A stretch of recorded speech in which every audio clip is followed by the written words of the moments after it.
Note to all of Hollywood, if you get Lord & Miller to direct your movie, then my non-existent rear end will be firmly planted in the nearest IMAX on premiere day. Project Hail Mary is one of my most anticipated movies of this year, and I'm glad to say that it far exceeded even my high expectations. The movie's based on a book that was written by the same author that wrote The Martian, and if you didn't know that before you see this film, then you definitely will afterwards. That guy seems to have put all of his stock into technobabble. Every sentence feels like it should be followed up by some gruff army guy saying, "In English, Doc." But just like The Martian, while Project Hail Mary is very reliant on technobabble, it's understandable technobabble. Can you tell I really like saying technobabble? Also, just like The Martian, the story is deceptively simple. The film follows a school teacher named Ryland Grace, played by Ryan Gosling, who's sent into space to try and find a solution to, well, not a small problem, let's put it that way. The sun is being eaten by a bunch of little life forms, and Grace has to find a way to stop them. Along the way, he comes across an alien that he names Rocky, whose son is also getting eaten by the same life forms. I went to see the movie in IMAX, and yeah, that was definitely the right call. The visuals are absolutely stunning, which goes for both the big and little things like Rocky himself. He's a very basic design, but he can get across a lot of personality just through the way he moves. The story and characters are great, but then again, the movie really only focuses on the two leads, so there's a lot of time to delve into their personalities with great writing and performances from both. There are flashbacks where it shows what happened on Earth, but that's not really something the film focuses on and is more there for setup and pacing reasons. Speaking of which, it's always impressive whenever I watch a 2.5 hour long movie and it doesn't feel that long. It's very well paced, with those flashbacks serving as nice breaks from the main plot. Alright, now's time for the issues, which, yeah, I had some, and that means there's gonna be some light spoilers. Nothing major, but it is stuff that I wouldn't want to know before seeing it. Hey, Project Hail Mary, if you do the whole fake out character death thing, maybe it's not a good idea to do it a second time, and so soon after the first one. That's more of a nitpick than anything, but it's something that bothered me.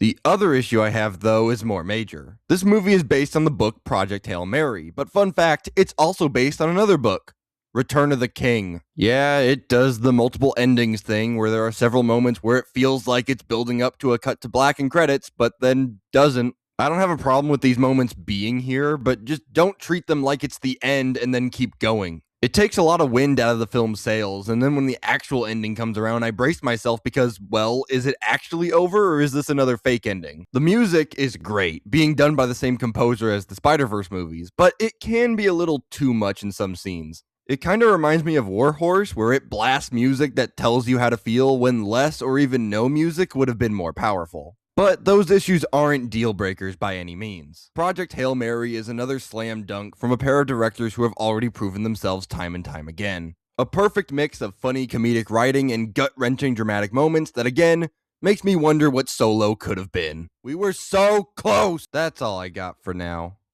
The next review should be Crimson Desert. So if you're interested in that, then be sure to like, subscribe, share with your friends, and hit that bell icon to be notified for whenever I make a new video. And if you've seen Project Hail Mary, then let me know what you thought of it in the comments.